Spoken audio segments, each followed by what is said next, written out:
Hey there, art nerds. So I want to share one of my favorite watercolor techniques with you guys today. It is one that you see me use all the time, and it has come up in a lot of my tutorials. So I wanted to dedicate a tutorial specifically to the Grisaille technique.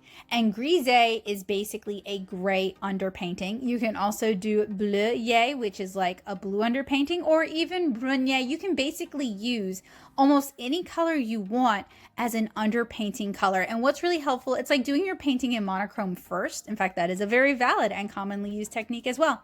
And then painting on top of it. And what I love about this is it really helps establish our light source. It really helps establish our shadows. And often it can help tie the whole painting together with an underlying tone that kind of marries all of the colors together. So if you're watercoloring and you find that your colors are too jarring, they don't really resonate well with one another, it could be that introducing AILLE to your work and to your workflow might be a really great solution. So I have selected a few watercolor illustrations where I've used a Grisaille, a Bleuaille, or some variant of that. And they're all very different ways of handling it. And I wanted to share this with you guys today to help inspire your own watercolor adventures.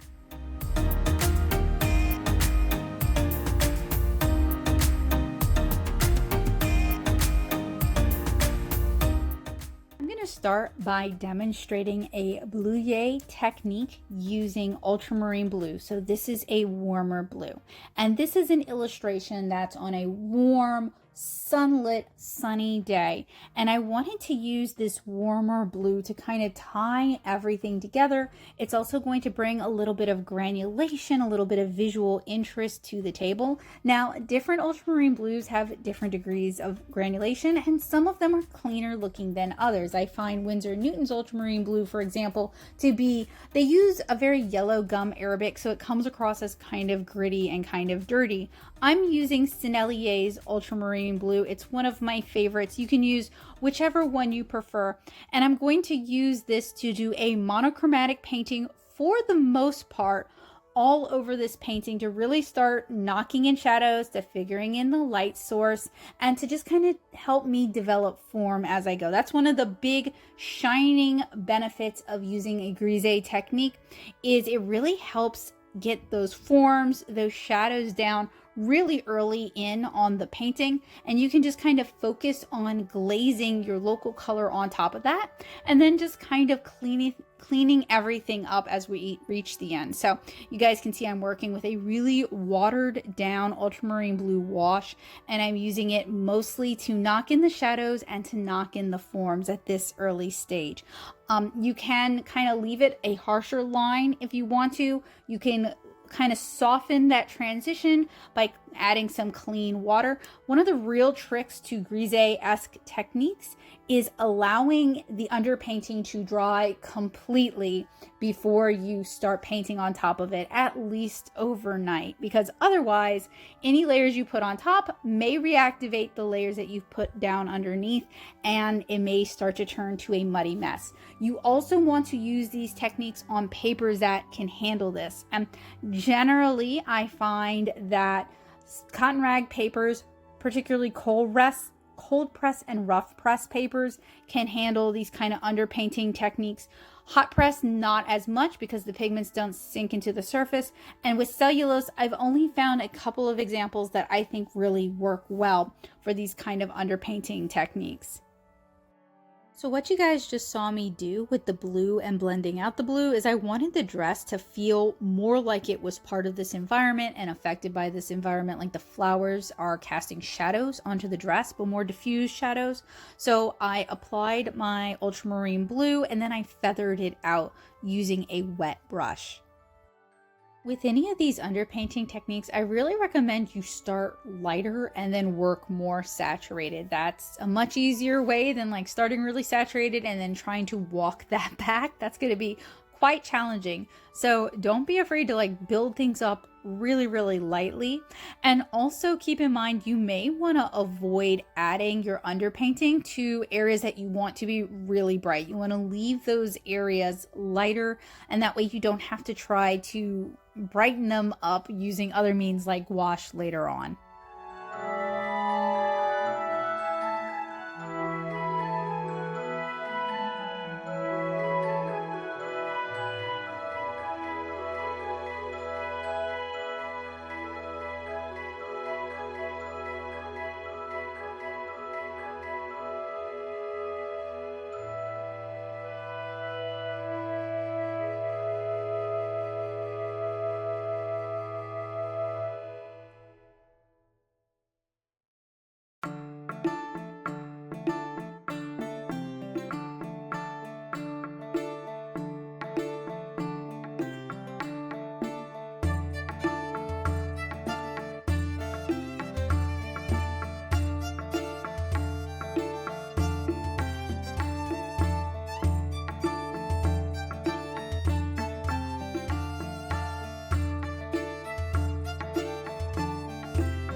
So for a light and bright sunny day illustration like this one, it is important that we get those shadows in there, because we wouldn't have our light and our bright without our darkness, right? We need that contrast, but it's also really important not to go too dark or to add too much of this to areas that are meant to be focal points or areas that are meant to get full light. So faces, for example, I've really kind of kept the Bleuaille off of the skin and off of the faces, because for this sort of light, bright, sunny painting, it would really dim it down a lot.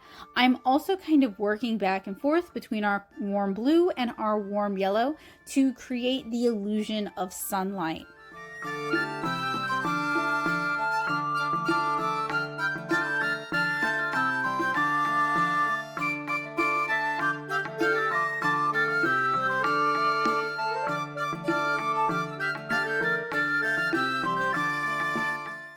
This is what our ultramarine blue underpainting looks like. This was painted on Arches cotton rag watercolor paper, and this is the finished illustration. So it's like you can't even tell that I did all that blue underpainting, at least in a good way. I think you can see the shadow, you can see the built up forms, you can see the depth, but it doesn't look like I dumped a whole bunch of ultramarine blue on the paper. This example is in a Canson XL watercolor sketchbook. So this is a cellulose paper. I'm using Payne's Gray for the underpainting. This is Winsor Newton's Payne's Gray. What I like about this Payne's Gray is it's actually very finely milled. And an interesting thing to me is that Payne's Gray and neutral tints are formulated for underpainting. They're formulated for glazing. They're formulated to be these sort of shadow colors. So this is a really good use for this kind of color. And I find that with some discretion, doing a grisaille on Canson cellulose paper can work to your advantage. You want to keep your layers on top few, you want to keep them lighter. You're not looking to like really overwork the paper with this. This is really helpful for me when I don't yet have a color scheme in mind, so I'm not really sure what everything's going to be, but I want to start figuring out my light source and I want to start figuring out my colors. This is also very useful when I have a lot of really light colors, like these mushrooms are going to be a brown tone, and I want to start knocking in the shadows early so I know where the shadows will be, and so I can kind of figure that out.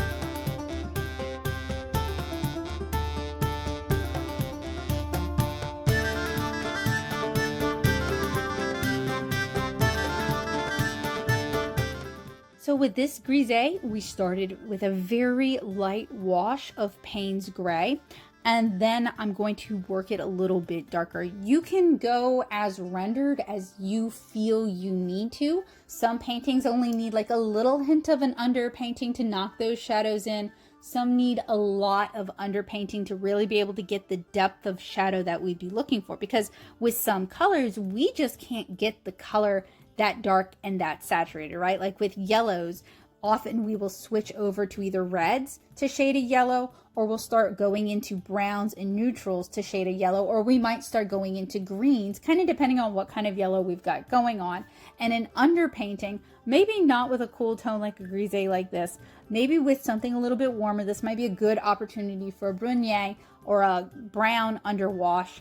But that can be a great way to start getting those shadows into a yellow without dulling it down too much, or without really struggling to find our balance with glazes on top of our local color.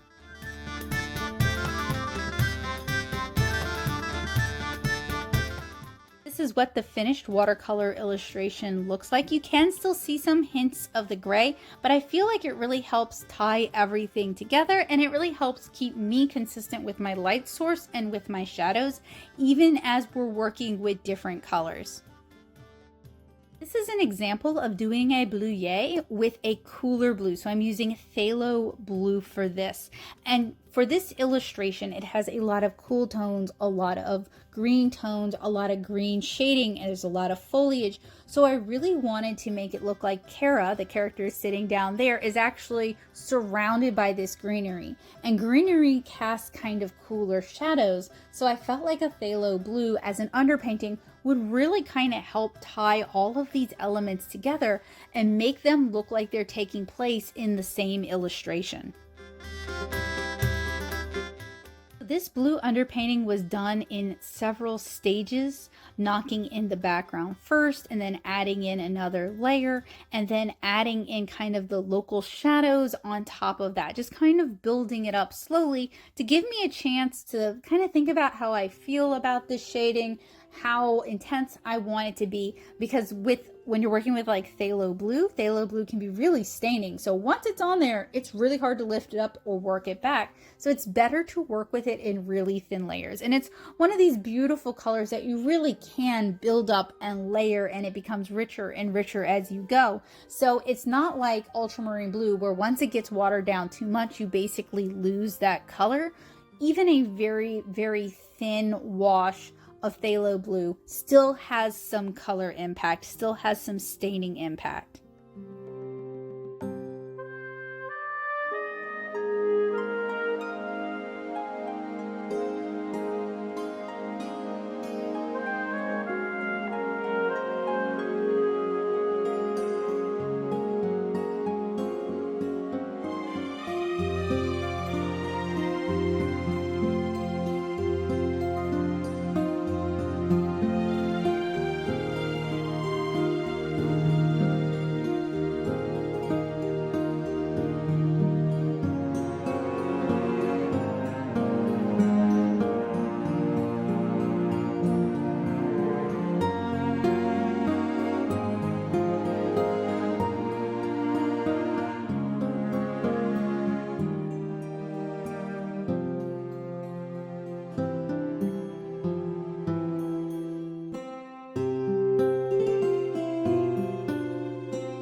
love how the warm, I believe it's Indian yellow, or maybe it's New Gamboge, how the warm yellow plays with the phthalo blue, and we start to get these really beautiful sunny green tones in this.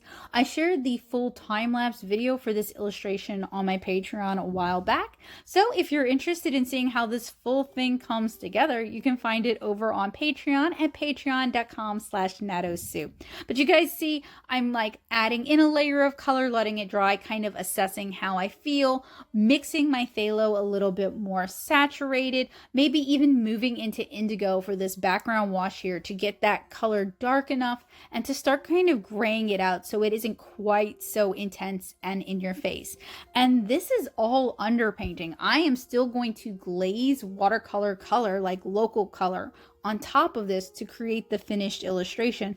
But I find that these underpaintings can really add so much depth and vibrance to a watercolor illustration like this. And it is really such a simple technique. It almost feels like it's one of my favorites, and it almost feels like cheating because you're doing a lot of your thinking in monochrome first and then adding your color on top of it. And it just, in general, makes it so easy. So it's one of my favorite techniques, and I'm really glad that I can kind of spotlight it and share it with you guys today.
a lot of time working on the underpainting, figuring things out, getting the contrast figured out for this piece, and I think it really contributed to the success of this illustration and how verdant and lush the greens end up in the final illustration, which I'm about to share with you guys. I still love how this turned out. I mean, just look at how lush and rich that color is. Even with her skin, it doesn't necessarily look like I did Pthalo Blue, but it does look like she belongs in this environment and she's being influenced by the environment around her. And using a phthalo underpainting is really what helped tie together. If I had tried to do a phthalo wash on top of it, it would have reacted too many colors, it would have melted too many colors, it would have gotten patchy, it would have been harder to control. So by doing it early on, I can kind of adjust my colors, and for her skin I actually worked warmer, and I can make my decisions based off of what the phthalo has done for me. Here's another example of a very granulating underwash. I am using Daniel Smith's Moonglow, and I intentionally want that granulation. So what I want this wash is to do for me is to create a lot of atmosphere, to create a lot of mood, and to give a lot of warmth, because this is a nighttime indoor illustration. It's candlelit, so I'm establishing my light sources early on. But in general, the room is fairly dark. It's kind of cozy. It's a mother and her son reading and sewing together, and I want to use this underwash to really help me create as much atmosphere as possible. So when we're doing a darker sort of scene like this kind of underpainting in monochrome is really helpful, because we can start getting those really intense shadows in early on. And the granulation adds some personality, it adds some grit, it adds some warmth to it, so it doesn't necessarily feel flat like if we had used a non-granulating color for this. And you totally can use a non-granulating color for this. It is up to you. You are the creator of your own illustrations. That's the whole point of people making art, is you can use your own taste and your own discretion. Also with these underwashes, you can choose to lift it out, to rework it from certain areas. If you want some areas to be brighter, if you don't want as much shadow on certain areas, if you want it to be easier to read their facial expressions, you can always kind of work your underpainting out. And for this illustration, I keep going back into the underpainting as I'm kind of thinking about it, letting it dry, and I'm kind of thinking about what it needs. So at this point, I'm really thinking about blocking in those shadows and kind of establishing that light source, since I blocked in kind of the sunset in the background and kind of started the storytelling outside the window. Now I can focus on the interior of the house and using my Moonglow, and it's probably like Moonglow mixed with like maybe a little Imperial Purple or maybe another granulating Daniel Smith, because I may have wanted some additional color in there. And this is a really great opportunity to pull out those convenience granulating mixes that are more light fast. Like, I'm not talking about the Supervision ones. I'm talking about some of the more tried and true granulating mixes. These can be really fun for these kind of underpaintings where you want to create a lot of atmosphere, a lot of storytelling, and a lot of mood.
underpainting can also be super useful in creating your foreground, your middle ground, and your background by leaving your characters lighter and not knocking in as much of a shadow on them, not going as dark in the underpainting on them. You can make them feel closer to the viewer, maybe even a little more interactive with the viewer, and then you can kind of make the background darker and make it feel more recessed and further away.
Here's the finished illustration with the local color glazed on top of it. I really love how much personality that underpainting brought to the table, how it added a lot of mood and storytelling that I might not have been able to achieve otherwise if I hadn't been willing to do an underpainting like this.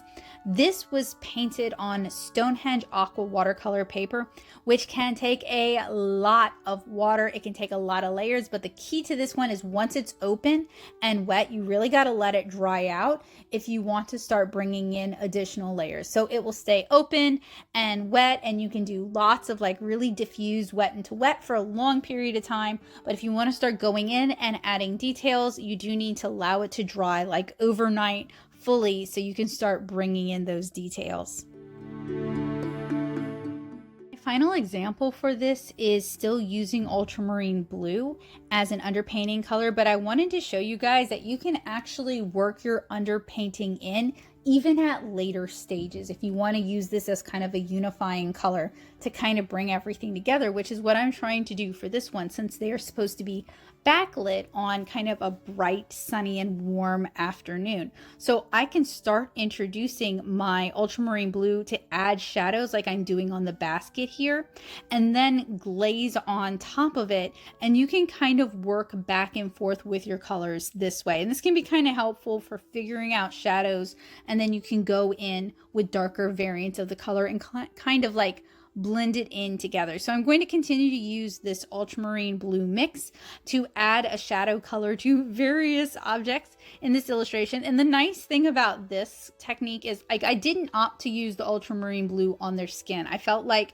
given the size of the illustration, the granulation would have made it appear a little bit too muddy, and it would have cooled the skin tone down a little bit too much. So by adding your underpainting selectively as you need it, like I'm doing on the skirt here, you can be judicious in when you're choosing to use it. So for underpaintings like this, you really do have a lot of options of when you can choose to implement it, when you can choose to leave it out. You are the creator of this painting. You don't have to do anything a super specific way. You can kind of do what works for you, but I would really recommend trying out new techniques, watching what other artists are doing, and borrow from what they're doing, because this is going to give you a whole arsenal of cool things that you can do to make your illustrations really work for you.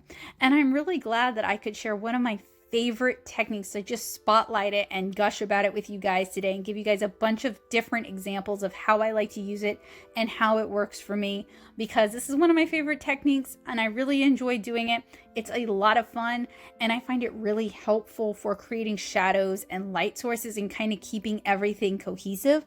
I used to be very dedicated to using contrasting colors as my shadow colors because that will neutralize your color, and that can be helpful, but I find that it often deadens what I'm doing. So doing these kind of underpaintings can really kind of help me keep contrast going on, help me keep shadow going on, help me think about light throughout the duration of my painting without killing the whole thing.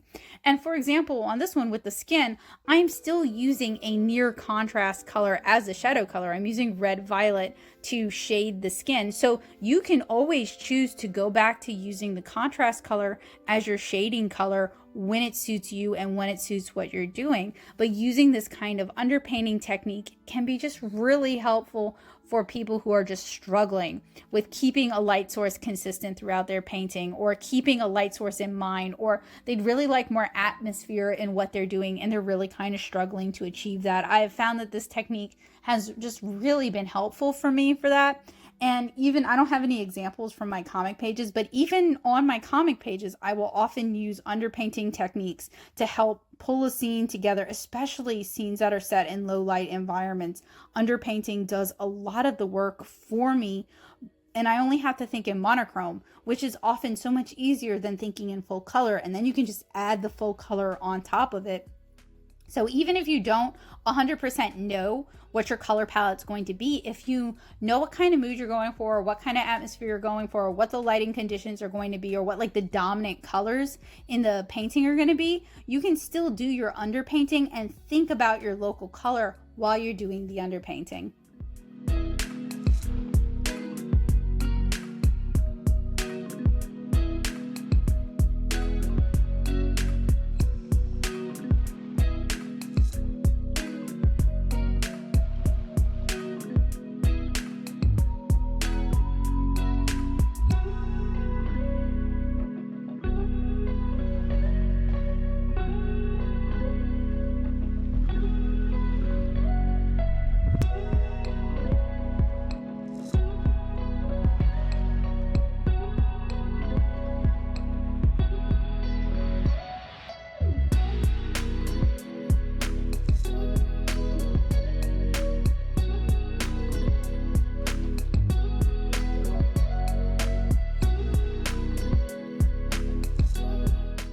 So I hope I inspired you to give underpainting, grisaille, bleuaille, brunier, whatever you want to call it.